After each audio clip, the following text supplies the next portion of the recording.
দারুল উলুম ফুরকানিয়া মাদানিয়া হাফিজিয়া মাদ্রাসা ও ইয়াতীমখানার হাফেজ ছাত্রদের পাগড়ি প্রদান ও সবক প্রদান উপলক্ষে আজকের এই বার্ষিক ওয়াজ মাহফিল ও হালকা জিকিরের প্রধান অতিথি আগামী ত্রয়োদশ জাতীয় সংসদ নির্বাচনের গাজীপুর 1 আসনের ইসলামী আন্দোলন বাংলাদেশ আমির মোহতারাম হযরত পীর সাহেব হুজুর চারমোনাই মনোনীত বিশিষ্ট সমাজসেবক, বিশিষ্ট শিক্ষা অনুরাগী, বিশিষ্ট আলেম দ্বীন হযরতুল আল্লাম জনাব হযরত মাওলানা জি.এম. রুহুল আমিন, জনাব হযরত মাওলানা জি.এম. রুহুল আমিন আজকের এই মাহফিলের পক্ষ থেকে হযরতকে তার মূল্যবান নসিহত পেশ করার জন্য সবিনয় অনুরোধ করছি। السلام عليكم ورحمة الله وبركاته. وعليكم السلام ورحمة الله وبركاته. نحمده ونصلي على رسوله الكريم. أما بعد فأعوذ بالله من الشيطان الرجيم. بسم الله الرحمن الرحيم. قال الله تعالى في كلامه المجيد وفرقانه الحميد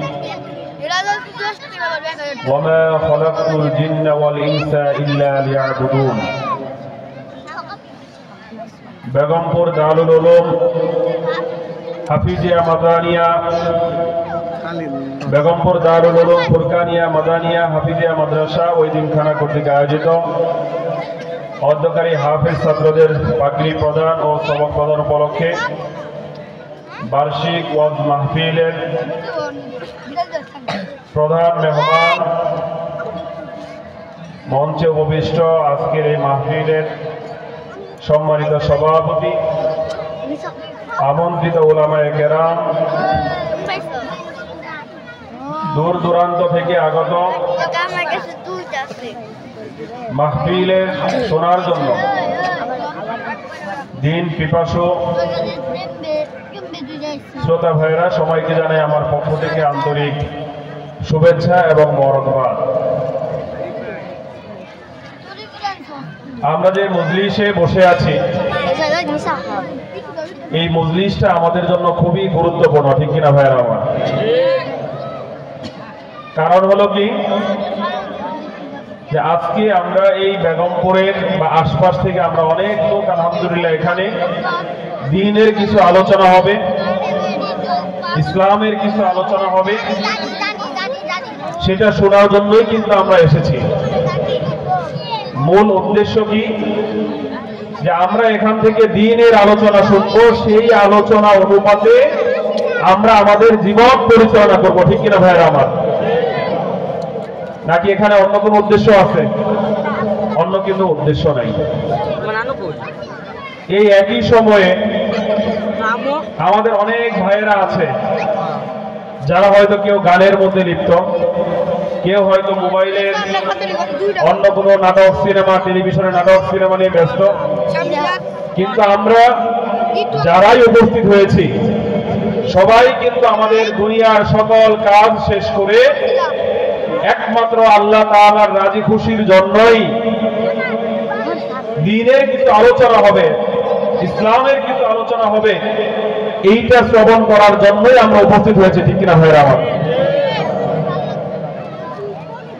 এই জন্যই বলেছি যে আমাদের এখানে যে মাহফিল হচ্ছে, এই মাহফিলটা এই কারণেই, এই মাহফিলের মর্তবা অনেক বেশি, যে আমরা ইসলামের আলোচনা শুনবো, দুনিয়ার আলোচনা শুনবো। একমাত্র নিয়ত হলো কি, যে এই আলোচনা শোনার মাধ্যমে আমরা আমাদের জীবনকে গঠন করবো, ঠিক কিনা ভাইরা আমার? তো যখন কোনো মাহফিল হয়, যখন কোনো মজলিস হয়, এই মজলিসের মধ্যে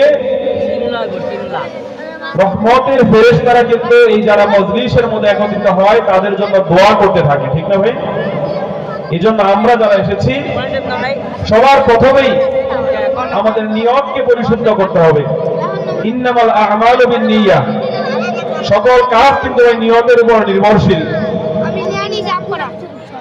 আজকের মাহফিল আর আপনি 10 বছর আগের মাহফিলের কথা যদি আমরা চিন্তা করি, তাহলে যেখানে মাহফিল হতো সেখানে কিন্তু সর্বোচ্চ 2, 4, 5টা চায়ের দোকান থাকতো, ঠিক না?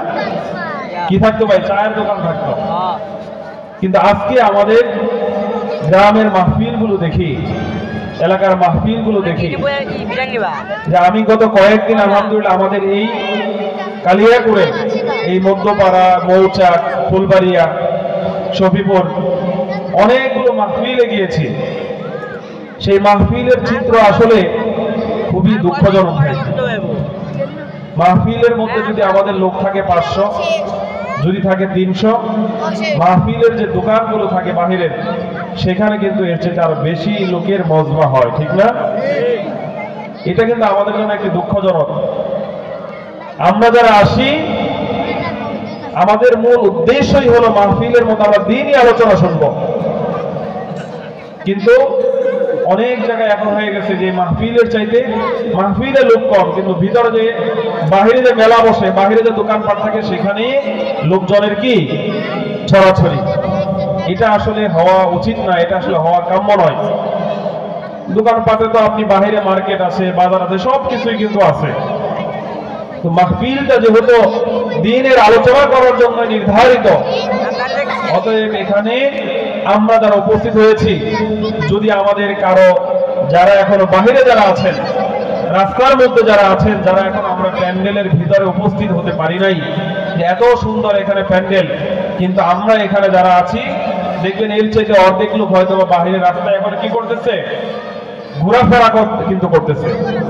তো যারা ভাই আমরা আলহামদুলিল্লাহ এখনো বাহিরে আছি, আপনাদের প্রতি আমরা বিনীত অনুরোধ করব যে এই মাহফিলের মজলিস, দ্বীনের মজলিসে এমন কিছু বিষয় হয়তো আলোচনা হবে, যে আলোচনা শোনার দ্বারা আমার জীবনটা পাল্টে যেতে পারে, ঠিক না ভাই?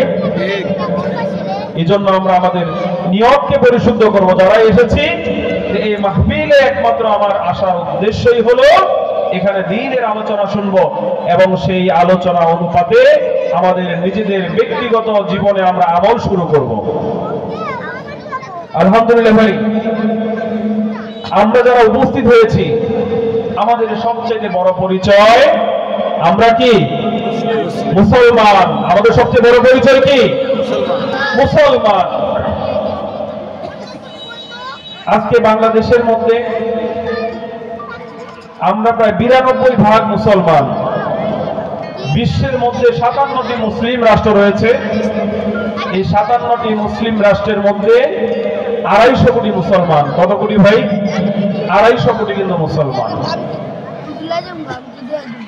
আমরা কি দেখতে পাই, যে একজন মুসলমান হিসেবে এই দুনিয়া কিন্তু শাসন করেছে কিন্তু মুসলমানরা। আজকে আমাদের বাংলাদেশ বলেন, পাকিস্তান বলেন, এই যে ভারতবর্ষ, এই পুরা ভারতকেও কিন্তু মুসলমানরা কি করেছে? শাসন করেছে।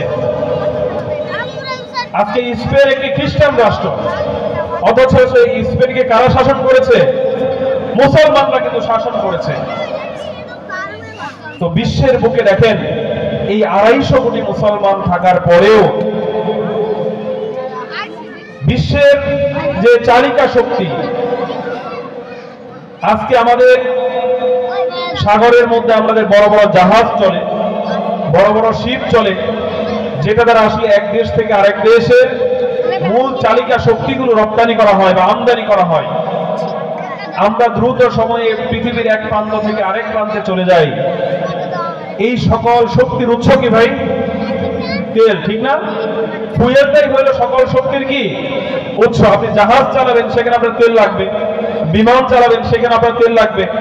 আমরা যে কলকারখানা চালাই, সেখানেও তেল লাগে। আপনি জেনারেটর চালান ইন্ডাস্ট্রিয়াল, সেখানেও তেল লাগবে। তাহলে এই যে মূল পাওয়ার, তেলের যে উৎস, এটা কিসের মধ্যে, কোন দেশে? সবই কিন্তু হলো মধ্যপ্রাচ্যের মধ্যে, ঠিক না ভাই? আল্লাহ তাআলা কিন্তু এই যে মরুভূমি, এই যে পাথর কণিকা, এই যে পাথরের শিলা, এর নিচে কিন্তু আমাদের মুসলমানদের জন্য সবচাইতে শক্তিশালী যে তেল, সেই তেলের খনি কিন্তু আমাদেরকে দিয়েছে, ঠিক কিনা ভাইরা আমার?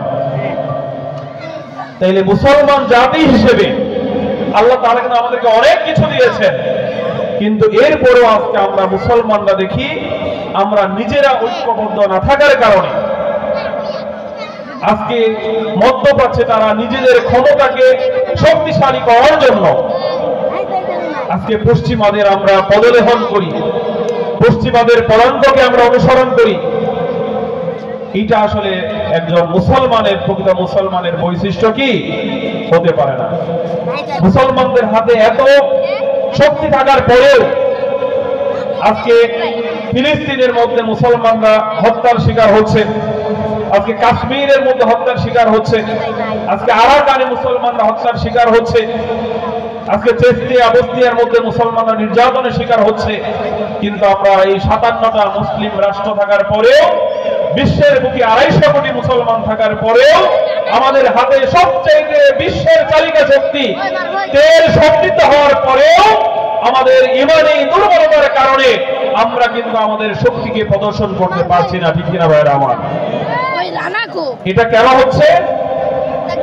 যে আল্লাহ তাআলা বলেছেন যে উদখুলু ফিস সিলমি কাফা, যে তোমরা ইসলামের মধ্যে পরিপূর্ণরূপে দাখিল হও। আজকে আমরা 250 কোটি মুসলমান, কিন্তু এর মধ্যে প্রকৃত মুসলমান কতজন আছে সেটা কিন্তু খুঁজে পাওয়া কঠিন। একজন মুসলমান হিসেবে আমরা যদি ইসলামের কিছু অংশ মানি আর যদি ইসলামের কিছু অংশ যদি আমরা ছেড়ে দেই, সেটা কিন্তু আমাদের প্রকৃত মুসলমানের কি না পরিচয় কিন্তু হয় না। শুরুতে যে আয়াত তেলাওয়াত করেছিলাম, ওয়া খালাকতুল জিন্না ওয়াল ইনসা ইল্লা লিয়াবুদুন, আল্লাহ তাআলা বলেছেন আমি মানুষ এবং জিন জাতিকে প্রেরণ করেছি আমার ইবাদত করার জন্য। তাহলে শুধুমাত্র যদি আমরা এই নামাজ, রোজা, হজ, যাকাত, ইসলামের মৌলিক কিছু ইবাদত বন্দেগীর মধ্যেই যদি ইসলামকে শামিল রাখি, সেটার নাম কিন্তু পরিপূর্ণ কি না ইসলাম না। কি ভাই, ইসলাম কি শুধু নামাজ, রোজা, হজ, যাকাতের মধ্যে নাকি? শুধু নামাজ রোজার মধ্যে কিন্তু ইসলাম নয়, বরং একজন ব্যক্তি সে যদি ইসলামের উপর তার দিনের 24টা ঘন্টা যদি কাটাতে চায়, সেটাও কিন্তু সম্ভব। ঠিক কিনা ভাই? ইসলাম এমন একটি জীবন ব্যবস্থার নাম। Islam is only the complete code of life. ইসলাম হলো মানুষের জন্য একটি পূর্ণাঙ্গ জীবন ব্যবস্থা। আমরা রাস্তায় চলাফেরা করি, যদি সেটা আমরা সুন্নত তরিকায় যদি চলাফেরা করি, রাস্তায় হাঁটার সময় আমাদের সেটা ইবাদতের মধ্যে কি হবে? শামিল হবে। আপনি রাতের বেলা ঘুমাতে যাবেন, ঘুমের দোয়া পড়বেন, ডান কাতে ঘুমাবেন, ঘুম থেকে জাগ্রত হওয়ার পরে আবার যদি আমরা ঘুম থেকে এই জাগ্রত হওয়ার দোয়া যদি আমরা পড়ি, এই ঘুমটাও আমাদের জন্য কি হবে ভাই? ইবাদত হবে। কি হবে? ইবাদত হবে। আমরা বাথরুমে যাচ্ছি, সেখানেও আমাদের বাম পা দিয়ে জায়গায় প্রবেশ করি, বাথরুমে যাওয়ার যদি আমরা দোয়া পড়ি, বের হওয়ার সময় আবার দোয়া পড়ি, তাহলে এই বাথরুমে যাওয়াটাও আমাদের জন্য কি হবে? সওয়াবের কাজ হবে। এই কারণে ভাই, ইসলামই হলো এমন একটি পূর্ণাঙ্গ জীবন ব্যবস্থা, এমন একটি ধর্মের নাম, যেই ধর্মের উপরে আমরা যদি পরিপূর্ণভাবে যদি নিজেকে যদি চালাতে পারি, এই ইসলাম ধর্মকে যদি আমাদের নিজেদের ব্যক্তিগত জীবনে, আন্তর্জাতিক জীবনে, সামাজিক জীবনে, রাষ্ট্রীয় জীবনে আমরা যদি পরিপূর্ণভাবে যদি পালন করতে পারি, তাহলে আমার দিনের 24টি ঘন্টায় ইবাদতের মধ্যে কাটানো কি হবে? সম্ভব কিন্তু হবে। কিন্তু ভাই, আমরা কিন্তু এটা চিন্তা কিন্তু করি কম। আমরা দিনের কিছু অংশ মানি, আবার কিছু